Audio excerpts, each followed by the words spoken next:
நீங்கள் பார்த்துக் கொண்டிருப்பது உங்கள் விஜய்.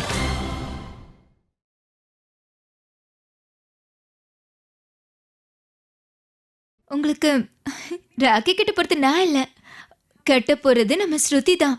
என்ன? நான் என்ன நினைச்சேன்னா உங்களுக்கு அவங்க கையில ராக்கி கட்ட வைக்கலான்னு.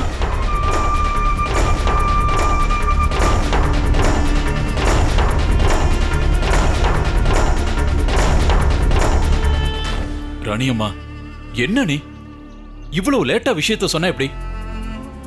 ஒரு முக்கியமான வேலை, அதனால இப்பதான் நான் கொஞ்சம் தூரமா வந்திருக்கேன்.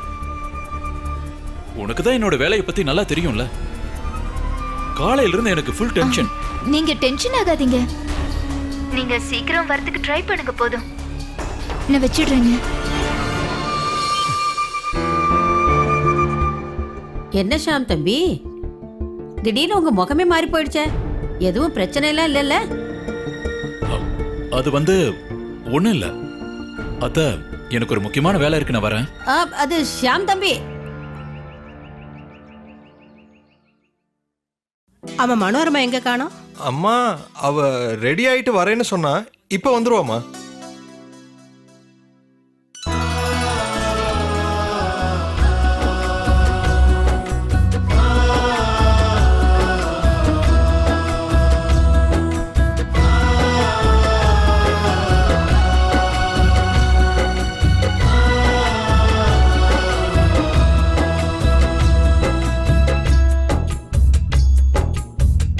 அஞ்சலி சின்னாவுக்காக எல்லா வருஷமும் அவ கையாலேயே ராக்கி தயார் பண்ணுவா. சின்ன வயசுல இருந்து 2 பேரும் சேர்ந்து விரதம் இருப்பாங்க, சேர்ந்தே தான் விரதத்தையும் முடிப்பாங்க.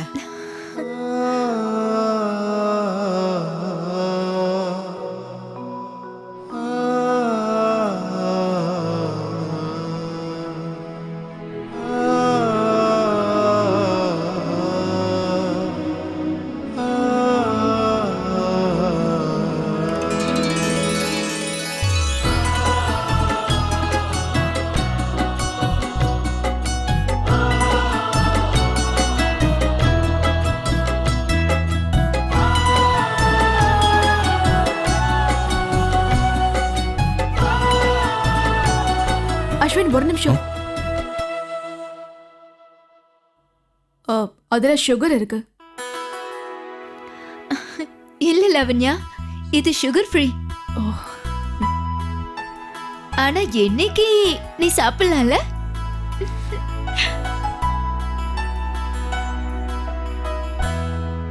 இந்த வருஷம் லட்டு ரொம்ப நல்லா இருக்கு. நீங்களா கசிஞ்சீங்க? இந்த வருஷம் லட்டுவை ஸ்ருதி தான் செஞ்சாங்க.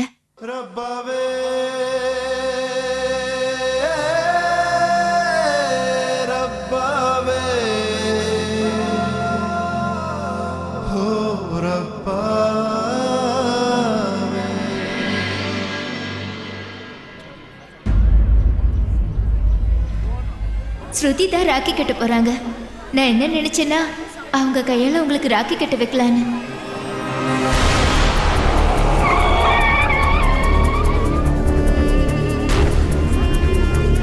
என்ன ரோடு உங்க அப்பா ஒன்று சொத்தடா? சாகரத்துக்கு எவனி தான் கிடைச்சதா உனக்கு? காது கேட்கலையா உனக்கு? போடா அந்த பக்கம்.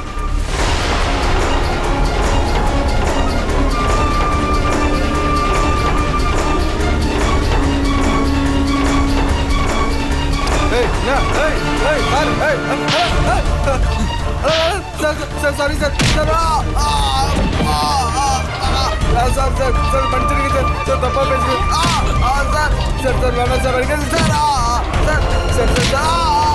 சார் அடிக்காது சார். ஆமா sir, please sir. Sorry sir, sorry sir வேணாம் சார், அடிக்காது sir. Sorry sir, sorry sir. மன்னிச்சிருங்க சார். வேணாம் சார், மன்னிச்சிருங்க சார். மன்னிச்சிருங்க சார். தப்பு அவனோடது இல்ல, உங்களோட தப்பு தான். இவனுக்கு பைத்தியம் பிடிச்சிருச்சுன்னு நினைக்கிறேன்.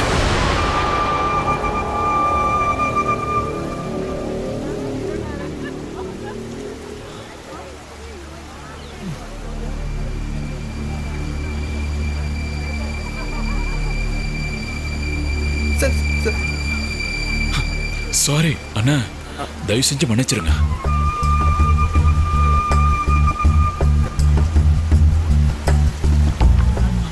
இந்தாங்க இந்த பணத்தை வச்சுங்க, ஹாஸ்பிட்டலுக்கு போயிட்டு வாங்க. ரொம்ப நன்றி சார். சாரி. இருக்கட்டும் சார், வரேன் சார்.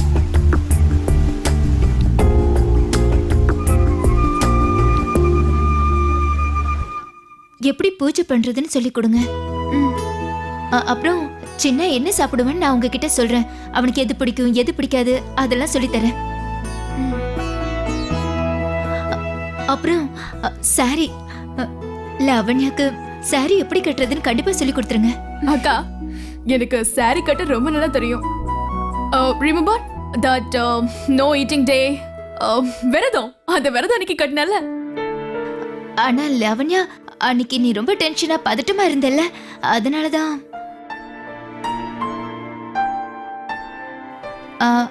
அப்புறம் இங்க பாருங்க, சாரி நம்ம வழக்கப்படி கட்ட கத்து கொடுங்க. அப்புறம் நம்ம கடவுள், அட கடவுளே, நம்ம கிட்ட நேரம் ரொம்ப கம்மியா இருக்கு. ஆனா அதுக்குள்ள எவ்வளவு விஷயங்கள் நம்ம கத்து கொடுக்க நீங்க வேண்டியது. எதை பத்தியும் கவலைப்படாதீங்க அஞ்சலி. முயற்சி செஞ்சா எல்லாத்தையும் செய்ய முடியும். கல்யாணம் எப்பன்னு மட்டும் என்கிட்ட சொல்லுங்க.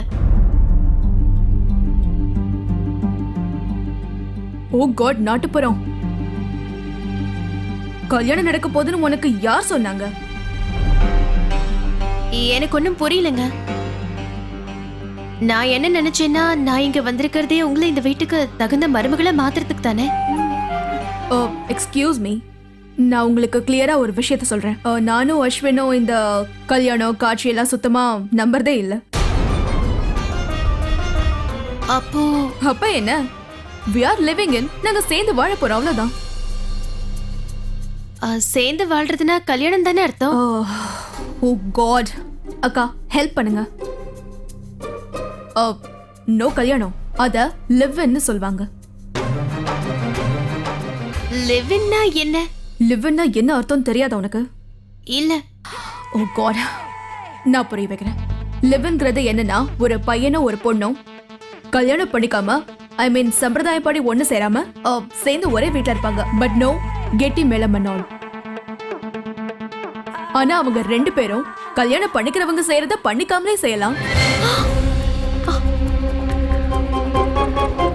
சேர்ந்து இருப்பீங்களா? எல்லாமே செய்யலாமா? ஆனா அவங்க ரெண்டு பேருக்கும் என்ன உறவு? பாய் ஃப்ரெண்ட் அண்ட் கேர்ள் ஃப்ரெண்ட், அவ்வளவுதான்.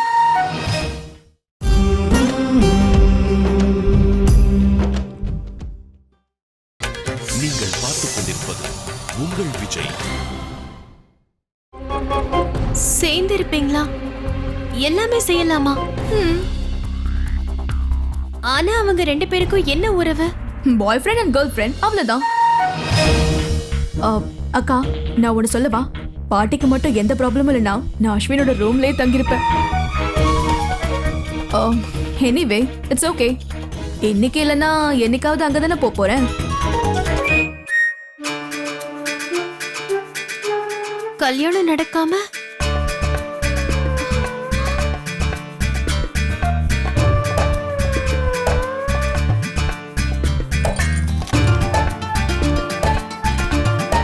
கல்யாணம் கிடையாதா? தாலியும் கிடையாதா? ஒரே ரூம்ல இருப்பாங்களா? எல்லாத்தையுமே செய்யலாமா?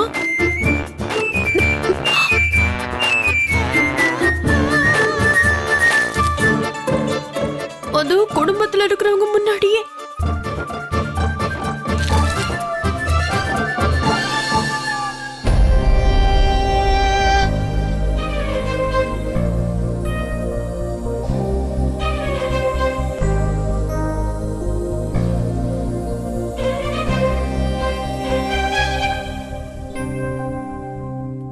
லவண்யா, எஸ் அஸ்வின். அந்த கம்பெனியோட ஃபைல் நாளைக்கு ஈவினிங் 6 o'clock எனக்கு வேணும்னு உன்ட்ட சொல்லியிருந்தேன்ல. அது வந்து நான் என்ன சொல்ல வேணும் உனக்கு?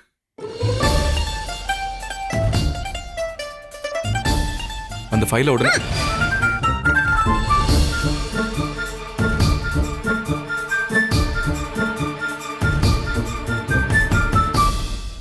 அந்த ஃபைலை சாயந்தரத்துக்குள்ள எனஃப்.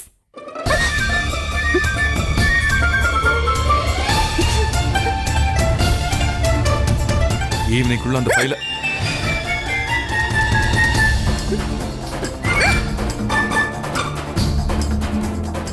நாம அந்த பக்கம் போய் பேசலாம். ரொம்ப டிஸ்டர்பன்ஸா இருக்கு. பாவம் இந்த லாவண்யா இப்படி பயமுறுத்தி தான் கல்யாணம் இல்லாம சேர்ந்து இருக்கிறதுக்கு ஃபோர்ஸ் பண்ணிருப்பாரு போல. என்னங்க ஸ்ருதி, இப்ப பரவாயில்லையா? என்னச்சு ஸ்ருதி, என்ன யோசிக்கிறீங்க? அது அது ஒண்ணும் இல்ல, எனக்கு ரொம்ப நேரம் ஆயிடுச்சு. நான் இப்ப கிளம்புறேன் அஞ்சலி. நான் ஒண்ணு சொல்லணும். நீங்க இங்க வந்ததுல எனக்கு ரொம்ப சந்தோஷமா இருக்கு. உங்க கையால அவருக்கு நான் ராக்கி கட்ட வைக்கிறேன்னு சொன்னல, பாருங்க அவரு இன்னும் வரவே இல்லை. அதுக்கு என்ன, பரவாயில்ல அஞ்சலி. நாளைக்கு கிருஷ்ண ஜெயந்தில லாவண்யாவுக்கு நீங்க எதை பத்தியும் கவலைப்பட வேண்டாம். நான் லாவண்யாக்கு பூஜையை பத்தியும் எல்லாத்த பத்தியும் சொல்லி கொடுத்துறேன். இப்ப நான் கிளம்புறேன். சரி.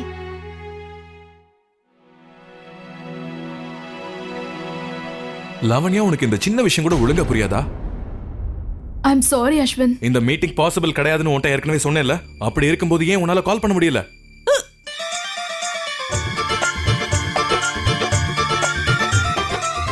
அஸ்வின், நான் நாள் முழுக்க இந்த நாட்டுப்புறத்தோட அந்த தான். ஸ்ருதி இந்த வீட்டுக்குள்ள நாள் பூரா பார்க்கும்போது ரொம்ப இரிட்டேட்டிங்கா இருக்கு. அது போதாதுன்னு நீ வேற. லாவண்யா, உன்னால வீட்டையும் ஆபீஸையும் ஒரு சேர பார்க்க முடியலன்னா ஏதாவது ஒன்ன சூஸ் பண்ணு. அஸ்வின், என்னால எப்படி ரெண்டுத்தையும் மேனேஜ் பண்ண முடியும்? ஐ மீன், அந்த நாட்டுப்புறம் காலையிலேயே வந்துடுறா, அப்புறம் ஈவினிங் தான் போறா. என்கிட்ட சுத்தமா டைமே கிடையாது அஸ்வின். அதனாலதான் சொல்றேன், சூஸ் ஒன். ஒன்னு ஆபீஸ் இல்லனா வீடு. அண்ட் மைண்ட் யூ, அந்த ஸ்ருதி கூடவே இருந்து இருந்து ஒருவேளை நீயும் அவள மாதிரி ஆயிட்டேன்னா அவ்வளவுதான். ரிலாக்ஸ் அஸ்வின். நான் என்னதான் ட்ரை பண்ணாலும் கண்டிப்பா என்னால அந்த நாட்டுப்புற மாதிரி மாற முடியாது. ப்ளீஸ்.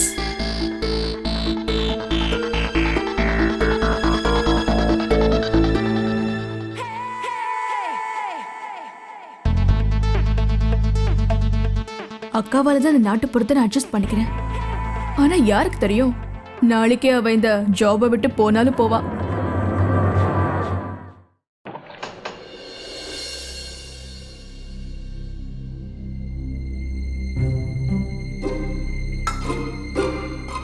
என்னது இந்த நேரத்துல யாரு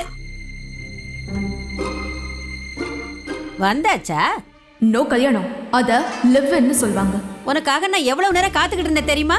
நீ வருவேன்னு வழிய பார்த்து பார்த்து என் கண்ணே பூத்து போச்சு. அட சட்டு புட்டன்னு வீட்டுக்கு திரும்பி வரலாம்ல. நோ கல்யாணம், அத லிவ்ன்னு சொல்வாங்க. ஆமா, என்ன யோசனை பண்ற? உனக்காக நான் காத்திருந்து துரும்ப இழைச்சு போயிடணும்னு நினைக்கிறியா? இவகிட்ட பேசி எந்த பிரயோஜனமும் இல்ல. கேட்டா பதிலே வராது. என்னாச்சு ஸ்ருதி? இல்ல ஒண்ணும் இல்லக்கா. தண்ணியில இருக்கணும்னு முடிவு செஞ்சதுக்கு அப்புறம் முதலுக்கு பயந்தா எப்படி? அவன் மறுபடியும் உன்னை ஏதாவது சொன்னானா? அவன் என்ன எதுவும் சொல்லல. ஆனா என்ன செஞ்சான் தெரியுமா? இன்னைக்குதான் நான் ஒரு உண்மையை புரிஞ்சுக்கிட்டேன். அந்த கவர்னர் முன்னாடி எந்த மோசமான ஆளும் நமக்கு ரொம்ப நல்லவனா தெரிவாங்க. ஏன் ஸ்ருதி இந்த மாதிரி சொல்ற?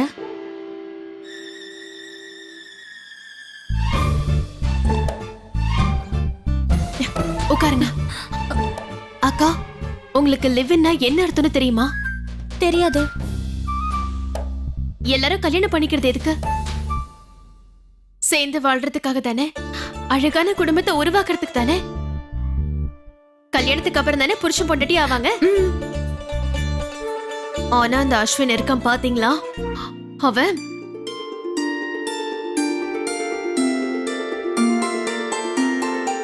தயவு செஞ்சு என்ன மன்னிச்சிருங்கம்மா. உங்க முன்னாடி இந்த விஷயத்த பேச வேண்டியதா இருக்கு. அவன் என்ன செய்ய போறான்னு சொன்னா நீங்க நம்பவே மாட்டீங்கக்கா. அவன் என்ன செய்யறான்? அவன் என்ன செய்யலன்னு கேட்டீங்கன்னா அப்ப சரியா இருக்கும். போதும், நிறுத்து ஸ்ருதி. இனி நான் எதுவும் கேட்க மாட்டேன். எனக்கு வேலை இருக்கு, நான் போறேன். நில்லுங்கக்கா. அக்கா, அவன் லாவண்யாவை கல்யாணம் பண்ணிக்க போறதில்ல. அந்த அஸ்வின் சன்னியாசியா போக போறான்னு சொல்றியா? ஐயோ, அது இல்லக்கா. நான் இப்ப அத பத்தி பேசல. இப்ப நான் கல்யாணத்தை பத்தி பேசுறேன். அவன் கல்யாணமே செஞ்சுக்காம லாவண்யா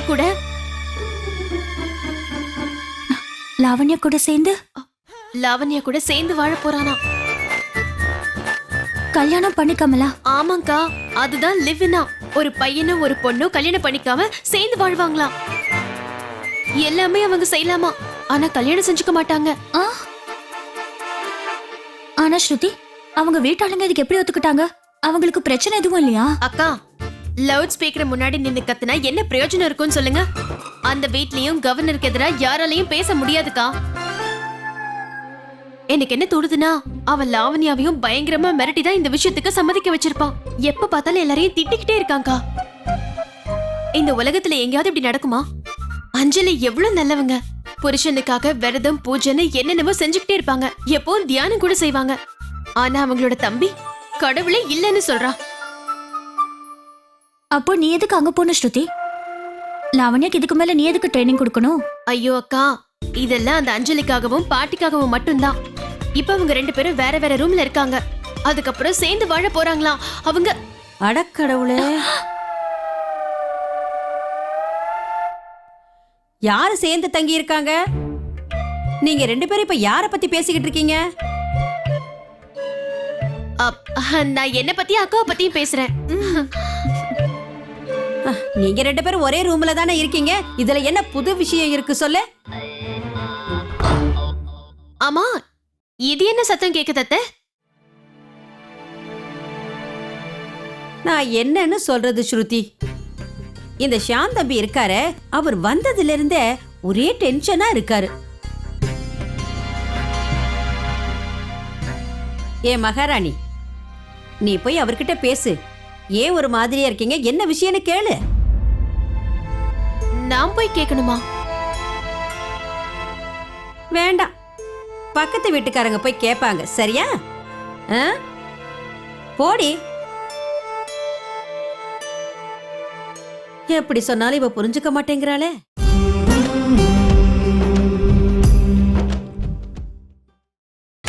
நீங்கள் பார்த்துக் கொண்டிருப்பது உங்கள் விஜய்.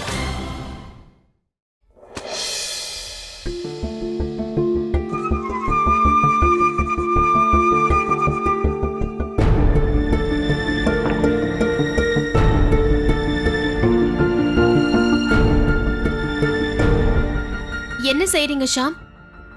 ஏன் இதெல்லாம் எடுத்து வச்சிட்டு இருக்கீங்க? என் மேல கோவமா இருக்கீங்களா என்ன? உங்க மேல கோவப்பட எனக்கு என்ன உரிமை இருக்கு சொல்லுங்க? சரி, அதையெல்லாம் விடுங்க. ஸ்ருதி, இது வரைக்கும் யாரும் என்ன சொந்தமா ஏத்துக்கிட்டதே இல்ல. அதே மாதிரி தான் நீங்களும் என்ன ஏத்துக்கல. நீங்க கவலைப்படாதீங்க, நான் இங்க இருந்து போயிடுறேன். உங்க எல்லாரையும் விட்டு தூரமா போயிடுறேன். ஆனா ஷாம், ஏன் நீங்க இந்த மாதிரி எல்லாம் பேசுறீங்க?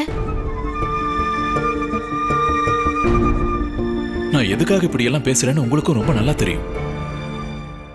இல்லங்க ஷாம், எனக்கு எதுவும் தெரியாது.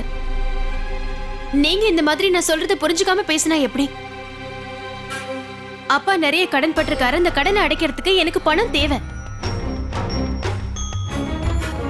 உங்களால கடன் வாங்க முடியாது. ஆனா அந்த அஸ்வின் வீட்டுக்கு போய் மட்டும் கேவலப்பட தயாரா இருக்கீங்களா?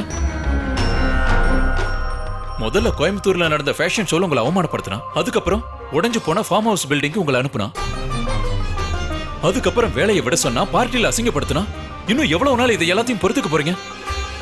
என்னோட அப்பா பட்ட கடனை அடைக்கிறதுக்காக எது வேணாலும் பொறுத்துக்க நான் தயாரா இருக்கேன். என் அப்பா பிரச்சனையை தவிர எனக்கு வேற எதுவும் பெருசா தெரியல. இது எல்லாத்தையும் தாங்கிக்கிறதுனால என் அப்பாக்கு உதவ எனக்கு பணம் கிடைக்கும்னு சொன்ன, அதுக்காக நான் எதையும் பொறுத்துக்க தயார். என் குடும்பத்துக்காக நான் என்ன வேணாலும் செய்வேன்.